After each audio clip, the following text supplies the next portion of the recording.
প্রিয় ভিউয়ার্স, আসসালামু আলাইকুম। আজকে একটি আমের কথা বলবো, যে আমটির বিভিন্ন সময় বিভিন্ন নামে পরিচিত। আমাদের বাংলাদেশে বিভিন্ন নামেই সবার কাছে পরিচিত। এই আমটি হলো কিউজাই আম। কেউ বলে তাইওয়ান গ্রিন এবং কেউ বলে গোল্ডেন কুইন, আবার আছে জিং হং। চলুন আমটা একটু দেখে নেই। মাশাল্লাহ, চমৎকার। এই যে সেই গোল্ডেন কুইন বলি অথবা কিউজয় বলি অথবা তাইওয়ান গ্রিনই বলি অথবা জিং হংই বলি। মাশাল্লাহ, চমৎকার।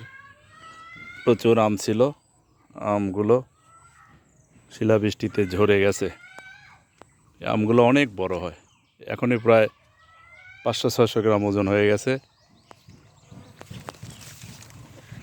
এই আমটা কাঁচাও মিষ্টি, পাকাতেও মিষ্টি। এই যে চমৎকার। প্রত্যেকেই বাড়িতে একটি করে চারা রোপণ করতে পারেন। ধন্যবাদ।